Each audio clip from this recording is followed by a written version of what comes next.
What's up, guys? It is Dan from FightWave, and today I'm joined by somebody I'm incredibly excited to speak with. If you know anything about me, you know I love Australian and New Zealand MMA, and today's guest is no exception to a pecking order. He's a repeat guest on FightWave, and we're having him on after an unreal turn of events for this young gentleman.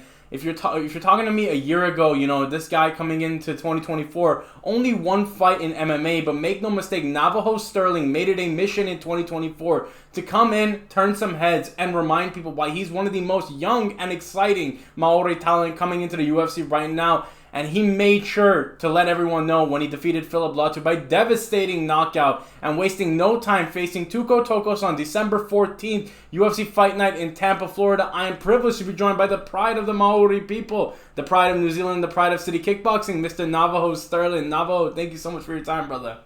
Yo, thank you, brother. That's quite the intro, bro. You hit it on the nail. I'm happy to be here.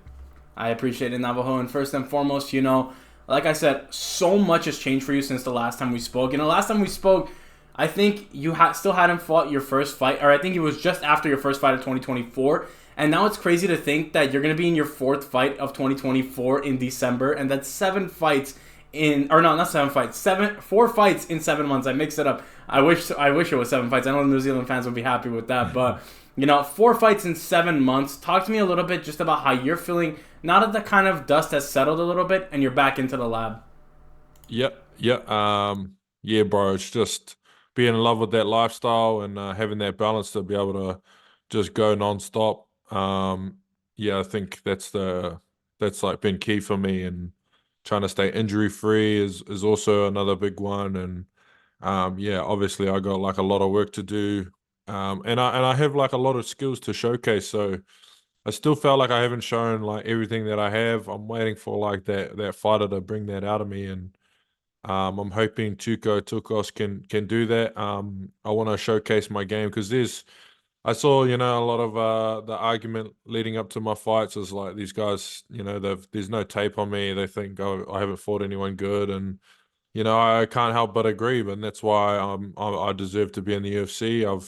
I've smoked my competition out the park, and I'm ready to get tested. So we're at the right organization to do so, and yeah, I'm sure we'll get it going. Definitely. And you talk about just kind of even airing some of the fans' frustrations in your own perspective. You know, a lot of the fans can be critical, as always. We know how fickle fight fans are. But not letting that kind of bring you down and definitely using it as motivation. We saw it in your last fight. Even in the last fight, still looking really remarkable despite, you know, being very critical of your performance. I think when you go in there and you have the performance that you did and still are critical of it, it speaks volumes to where you want to get to in this sport. So looking back on the kind of Contender Series fight week and just how everything culminated, how happy are you with just even being able to get your foot in the door and make such an impression, yet still have so much room to where you want to improve? Yeah, I've set the bar for myself very, very high, and I wanna show versatility to my game. Show everyone that I can play the hammer, play the nail. I can mix it up on the feet. I can scrap. I can play it technical, play it discipline. I can express, you know, the urgency in different areas when needed to in rounds. I'm very good at winning rounds as well. I always very conscious. I watch a lot of tape, and yeah, my goal is to be the best fighter ever. You know, so um, I just need the fights to showcase that. I'm looking for different matchups. And I think not only that, not only the being good, but you know, being entertaining and giving the fans a new personality. I think light heavyweight is a very small division in terms of talent and stardom, and I think other than obviously the big Alex Pereira, we need some English speakers in there, you know. And yeah, I think I'm sliding into, you know, it's all gonna slide into me for me nicely, and yeah, I can't wait like for the years to come. Definitely, and I love one thing that you mentioned there is, you know, the light heavyweight division right now desperately in dire need of some young blood. And I think you getting signed to the UFC, that makes you the youngest light heavyweight on the roster right now next to Zhang Min Yang. Talk to me a little bit about, you know, being so accredited and accomplished so young. You know, I think that's the thing that the sport continues to get younger. We continue to have younger and younger ambassadors. What's that been like? And just being able to Yet, once again, back on the proving grounds. I know for you, hungry to make a statement, being the young buck in this light heavyweight division, how much does that excite you, the prospect of potentially even having a target on your back by some of these veteran guys? Yeah, yeah. Yeah, it's like my torch for the taking, right? Like, obviously, it was like awesome. Like I remember when I was like, I think might have been like 10, 11. I saw John Jones come in as the young guy cooking everyone, and I remember hearing about him. Like my dad would talk about him, and I'd be like, I think he kind of took out all the vets, took out all the legends, and then had enough years to kind of dominate on his own and with with his title fights. And yeah, I want to do so too. I want to kind of follow that path. Obviously, I'm not as young as when he was obviously carving up, but I feel like I've got a good set of skills for today's modern MMA, and I try to stay update with the meta and improve my game because MMA is always evolving, and generally need that passion for the sport to keep growing. Like you can't just go in with your skill set and think like this is. I feel like a lot of the older guys, like the veterans, they're coming into the UFC with their skill set and they're trying to take what they have to the very top. But me being a younger guy, my potential is obviously higher, and I'll be learning more skills on the way as well as through gaining experience. And yeah, it's just like I tell everyone like jump on the train now, and everyone, my whole country is obviously now Australia is all getting behind me, coming in, and obviously America's yet to figure out who I am, but they'll see with the way I carry myself, the confidence I have, and the fights, and through the fights that I'm gonna have, they will see. Definitely. And one thing I love about you, Navajo, is the way that you carry yourself. Like you said, carrying yourself in such a way that it feels like superstar potential or star power is already a non factor with you. I feel like you're so beloved by fans worldwide. And I know going into the Contender Series, there were a lot of New Zealanders that were in support of Navajo Stirling. But I know after the fight on the Contender Series, for you and Aaron Tao, the fan base in New Zealand has skyrocketed like it hasn't in a very long time. You Yeah, look at from Dan Hooker, Izzy, and Kai Kara, what they were able to accomplish, and now you've got you, Tolls up, Nate Law on the come up, shout out Nate Law, and then, yeah. just so many great Kiwis on the come up. How much does that excite you seeing that fan base and love for you from the Maori people, from the New Zealanders, skyrocket exponentially? And how much has that motivated you to continue to make an impact in the sport? Yeah, yeah. I think it's just me, obviously being Maori, New Zealand born and raised, coming up on the local scene. People feel like they can relate to me, like they had similar lifestyles to me, but I made it, and they try to realize it themselves, like, whoa, he's one of us, he's one of us. He wasn't a guy that was I wasn't born into martial arts. I wasn't born into riches. I literally was self-made. I made everything happen on my own. I come from a town where there is no MMA. That's not even existing in where I'm from, and the fact that I made it happen, and because I had been touting this, I had been saying this like 5, 6 years ago. Like I'm gonna be in the UFC. You guys will see, and people back then was like, "Yeah, all right, buddy, like calm down, like you haven't done anything yet." But I kept myself a little bit humble, but I did let people know, anyone they asked, like this is how far I'm willing to take it. And now I'm looking to go above and beyond. Now being in the UFC, like I don't, the job's not done. We didn't just get here and go hooray and hurrah, like we made it. Like we haven't made it. Like, or in my head, I haven't. This is just the beginning. This was just to get to now get into the platform to actually showcase like now like how really good I am. And yeah, I think New Zealand and that they like me because I don't know. I like to portray myself and what I love about a fighter. What I enjoy about looking at a fighter, from the way he carries himself, the kind of things he does, and is he like, I don't know. Yeah, I try to portray myself as if I was the biggest fan of that fighter, and I'm me as a fighter. I'm my biggest fan. So yeah. Definitely. And I think one thing I love about just the way that you and Aaron Tao have kind of represented yourself throughout this Contender Series come up is that you're unapologetically yourself. I think that's something that's very important in this day and age is for fighters to not shy away from putting on, who they really are, not putting a persona up for the fans, being authentically themselves. And it feels like with the culture as rich as New Zealand's and just the Maori culture, seeing that on full display with Aaron Tao and having the face tattoos and being able to bring those cultural components and that backbone from the New Zealand people into the octagon, it felt like a really surreal thing to see. I wanted to kind of get your thoughts on just seeing your teammate and friend kind of share that culture for the whole world to see. It became a massive story and a massive feat for the New Zealand people, I feel like.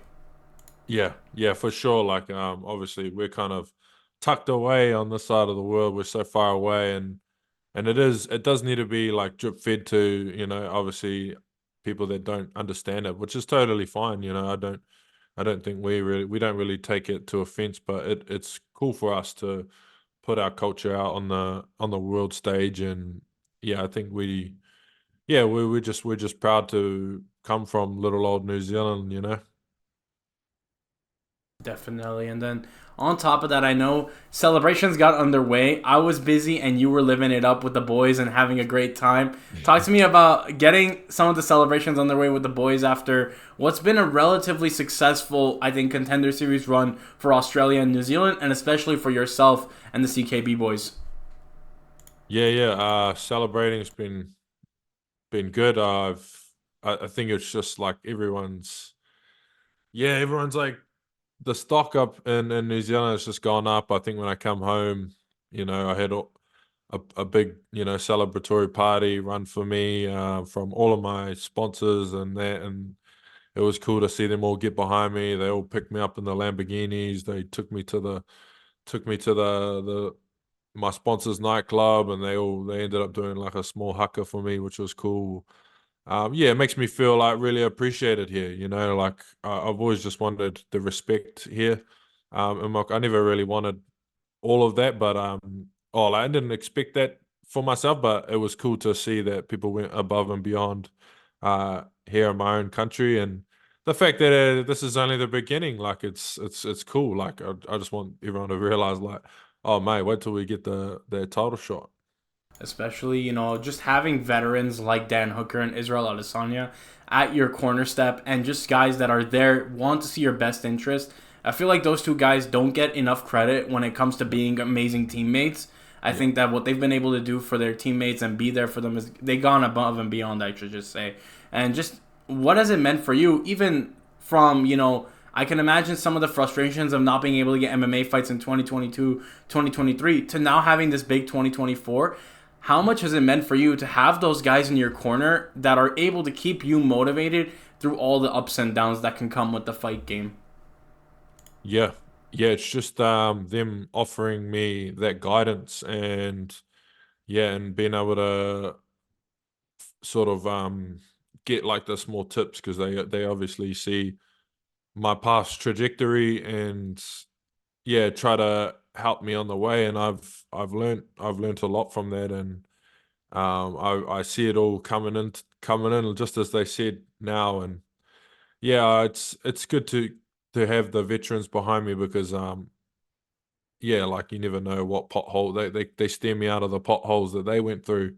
And you might hear Dan say all the time, he's like the crash test dummy for all of us, because he was the very first guy to come in. And yeah, now he's giving me some tips, as well as Israel. And yeah, it's just mean to finally be in the UFC with my big brothers. So yeah, it's awesome. Definitely. And when it comes to being a 10 out of 10 gym, City Kickboxing is undoubtedly an amazing gym. But also, when it comes to having 10 out of 10 taste when it comes to video games, I feel like CKB is also a 10 out of 10. We saw Izzy was playing Black Myth Wukong. I know Yeah, yeah. your fair share of Twitch streaming and gaming. I got to ask, I know you're in a crazy kind of, I guess, time frame in terms of fights in between, no time to rest. But has Navajo Sterling gotten on any of the new titles recently? And if so, Yeah. what has he been playing as of late? Yeah, definitely Black Myth Wukong, NBA 2K25, or Rainbow Six Siege is like my number one. And yeah, I'm hoping I can play with some like big influences in the States as well in the near future. And yeah, I want everyone to know, like, I'm just like a nerd, to be honest. Like, I'm just a guy that plays video games and you know cracks skulls for a living. So that's yeah, I think that is a cool dynamic. And people tell me like, oh, you should be training in the mountains, but tell that to Rob Whitaker, Max Holloway, and Mighty Mouse Johnson. Like, yeah, like we can still be great fighters, and have our own little hobbies too. Definitely. I think once the new Warzone season comes out, I got a petition to see you, Max Holloway, Izzy, and hey, maybe even Robert Whitaker. I know that Izzy and Rob obviously have the fight history in the past, but how crazy would it be to see that link up of you guys just all get together and we just see a big UFC Warzone, trio Yeah, or yeah. duo get in there and for the new Call of Duty and just get it down. Oh, bro, I would love that. I would love that, 100%.